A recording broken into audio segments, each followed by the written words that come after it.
شکل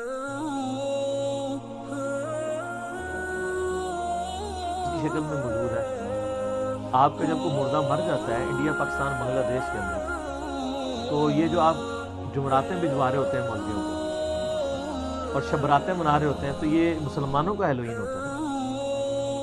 وہ کیا کہتے ہیں، روحیں آتی ہیں گھر میں باقاعدہ، یعنی اس کے اوپر ڈرامے بنے ہوئے ہیں. کہتے ہیں کبوتر کی شکل میں روح آ گئی، کبھی کسی شکل میں آ گئی. اور شیعہ کے ہاں تک یہ بہت زیادہ رواج ہے. اہل سنت میں کم ہے لیکن شیعہ میں بہت زیادہ ہے. وہ کہتے ہیں آتی ہے. تو ہیلوئین تو ادھر بھی چل رہا ہے، لیکن ظاہر ہے کہ اس ہیلوئین کو میں اس کے ساتھ کمپیئر نہیں کروں گا. وہ تو بالکل شرکی عقیدہ ہے. اس کو ہم زیادہ بدعت کہیں گے جو مسلمانوں کے یہاں پایا جاتا ہے. ان کا تو باقاعدہ یعنی یہ عقیدہ ہے کہ آسمان سے جنات اترتے ہیں، وہ شیاطین کی مدد حاصل کرتے ہیں. وہ کہتے ہیں بری روحیں بھی، مختلف اس کے فارمیٹس ایگزسٹ کرتے ہیں. وہ کہتے ہیں جی بری روحیں بھی اترتی ہیں اس دن، اچھی روحیں بھی مرے ہوئے لوگوں کی وہ اپنے گھروں میں آتی ہیں. اور کہتے ہیں وہ بری روحیں جو ہیں ان سے خطرہ ہوتا ہے، تو اس کے لیے وہ کدو استعمال کرتے ہیں. کدوؤں کو نا وہ اندر سے ہالو کر کے نا اس کے اندر وہ شمع روشن کرتے ہیں. آپ یہ ہیلوئین لکھیں نا جا کے اس پہ یوٹیوب پہ، تو آپ کو ویڈیوز بھی مل جائیں گی اور گوگل پہ تصویریں بھی امیجز کے اندر جا کے مل جائیں گی. تو وہ اپنے گھروں کے جو لانز ہیں اس کے اندر رکھ دیتے ہیں رات کے وقت، کہ اگر کوئی وہ بڑی ڈرونی ڈرونی شکلیں بنا کے، اسی سے انہوں نے وہ ماسک بھی ڈرونے ڈرونے پہن کے، اب وہ ہاں وہ کاسٹیومز وہ انہوں نے، اب وہ اس کی ماڈرن فارم آ چکی ہے. اب تو خیر اس کے پیچھے عقیدہ رہا ہے یا نہیں رہا، اب وہ ایک خوشی کا ایک ذریعہ انہوں نے بنایا ہے. ورنہ اگر آپ اس کی بنیاد دیکھیں کچھ اور تھی، کرتے کرتے یہاں تک پہنچ چکی ہے. وہ ڈرونی ڈرونی شکلیں بناتے ہیں ایک دوسرے کے ساتھ، وہ انجوائے کرتے ہیں. ظاہر ہے جب سب زندگی میں گاڈ نہیں ہوگا، پھر آپ کو اپنے آپ کو خوش رکھنے کے لیے کبھی ہالی ووڈ کی فلمیں دیکھنی پڑیں گی، کبھی اولمپکس دیکھنے پڑیں گے، کبھی ورلڈ کپ فٹ بال کے دیکھنے پڑ جائیں گے. تو ٹائم خدا ہی وہ ہستی ہے جس کے ساتھ وقت گزارا جا سکتا ہے، ورنہ زندگی بہت لمبی ہے، خدا کے بغیر گزر نہیں سکتی. اور اگر خدا کے ساتھ ہو تو یہ زندگی بڑی مختصر ہے. کئی زندگیاں بھی انسان اللہ کے لیے کمٹمنٹ کے ساتھ گزار دے، اس کا حق نہیں ہوتا. تو یہ ہیلوئین یا اس طرح کے ہالوئین اور یہ دوسرے قسم کے جو تہوار ہیں، یہ خدا سے دوری کی وجہ سے، تو اس میں بعض کا شرکیہ چیزیں بھی انوالو ہو جاتی ہیں. وہ کہتے ہیں کہ جی ان کا یہ بھی عقیدہ ہے، یعنی کہ وہ شیطان سے مدد مانگتے ہیں. شیاطین چونکہ وہ آگ سے بنے ہوئے ہیں، تو وہ آگ کو دیکھتے ہیں تو وہ ان گھروں پہ حملہ نہیں کرتے، سیٹسفائی ہو جاتے ہیں کہ یہ ہماری آگ کے پجاری ہیں، آگ کے ماننے والے ہیں. تو شیطان ان سے بڑا خوش ہو جاتا ہے اور پھر وہ شیاطین اور جنات واپس چلے جاتے ہیں. کئی ایک چیزیں وابستہ ہیں. میرا یوٹیوب پہ کلپ ہے ہولی، دیوالی، کرسمس، ایسٹر کے حوالے سے، کہ ساری کی ساری رسومات جو مذہبی رسومات ہیں نا غیر مسلمز کی، آلموسٹ یہ شرک کی کیٹیگری میں فال کرتی ہیں. تو اس میں آپ کسی کو ہیپی کرسمس یا اس طرح کی باتیں مت بولیں، لیکن ساتھ ہی ساتھ یہ جب آپ عید مبارکیں وصول کر رہے ہوتے ہیں نا غیر مسلم سے، اس وقت بھی ذرا چیزیں نوٹ کیا کریں. تو اس کا پھر بڑا ایک حکمت کے ساتھ چلنا پڑے گا.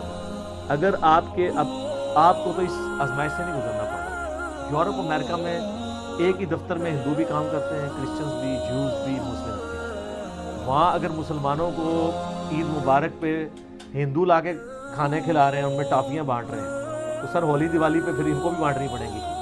تو اس کا طریقہ یہ ہے کہ آپ ذہن سازی کریں، ان کو بتائیں.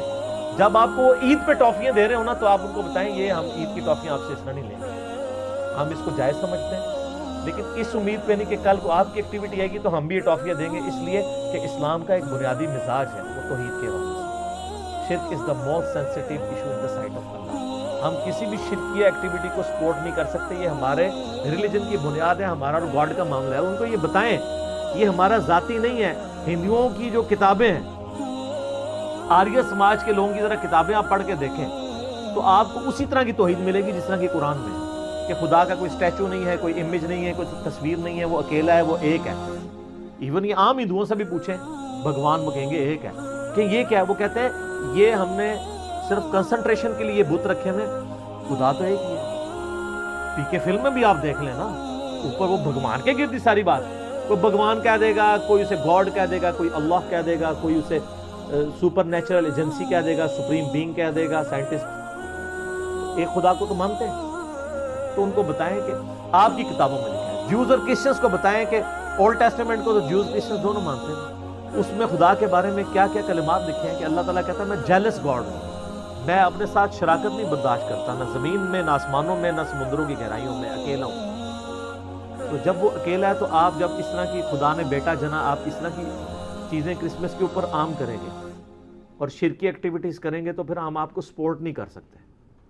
تو مسلمانوں کو عید مبارک کے اوپر مبارکیں لینا اور ٹافیاں کھاتے وقت نا اسی وقت ہی ہالوئین اور کرسمس، ایسٹر، دیوالی، ہولی، یہ ساری ایکٹیویٹیز اسی ٹائم ان کو کلیئر کر لینی چاہیے، پھر بعد میں ٹافی بھی لے کے کھا لینی چاہیے.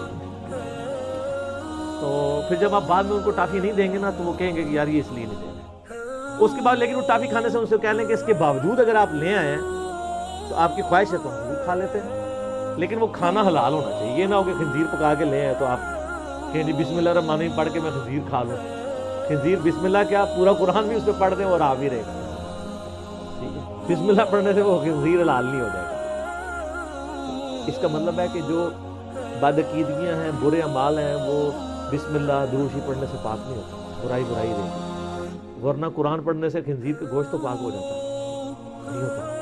کیسی پیاری بات آئی دماغ کے اندر. ٹھیک ہے، ہر چیز کا اصول ہے.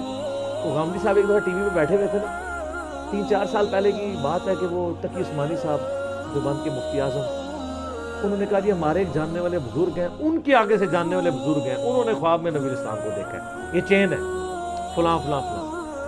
اور انہوں نے کہا ہے پاکستان پہ برا وقت آنے والا ہے. پاکستان پہ اچھا وقت آیا کہتا ہے، ایک برا وقت گزرتا ہے اس سے اگلا برا وقت آ جاتا ہے. اچھا تو یہ کہانی ویسے ہی بک جاتی ہے. مننا گے تاں یہ اچھا وقت کو پریڈکشن کر کے دسو، برے وقت کی تو آپ مجھ سے لے لیں. مجھے تو ابھی بھی کوئی اچھا وقت نظر نہیں آ رہا مستقبل قریب میں.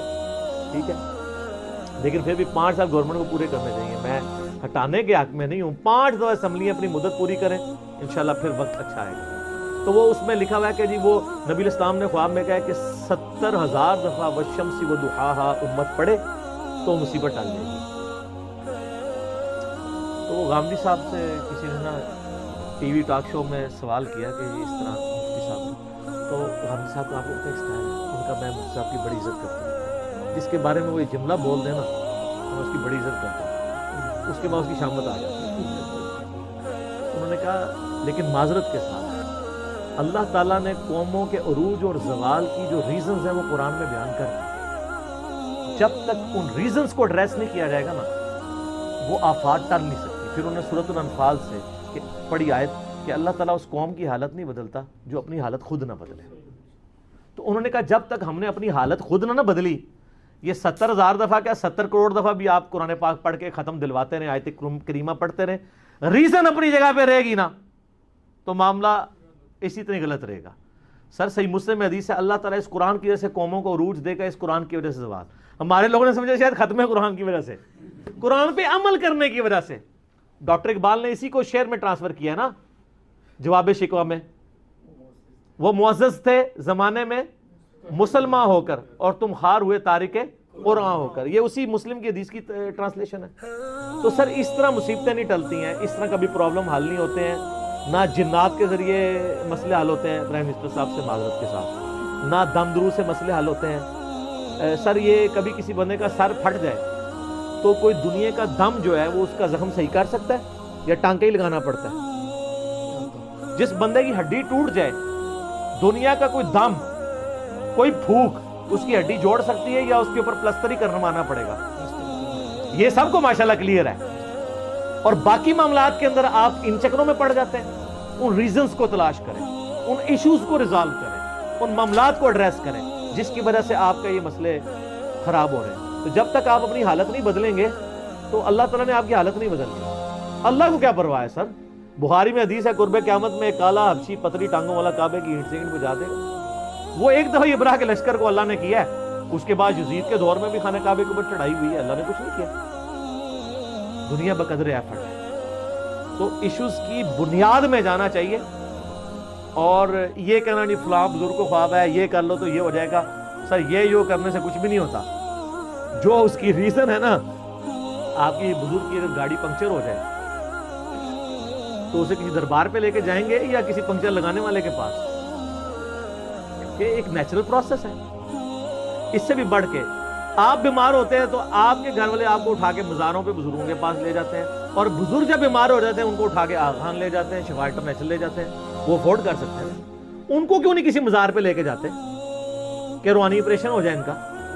اور روحانی آپریشن بھی یہ آپ کا بائی پاس ہی کرتے ہیں. ختنہ نہیں کو بزرگ کر سکتا ہے, میرا چیلنج.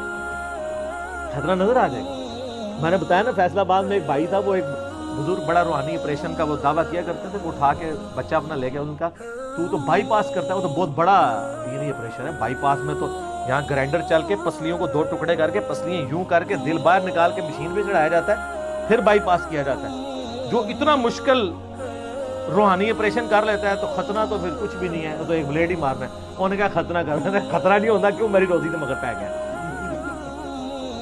کہانی ہے. وہ کتنے لوگ ہیں یار, ایک نہیں ہے, ہر گلی کے اندر اس طرح کے لوگ جو ہیں وہ پھر رہے ہیں.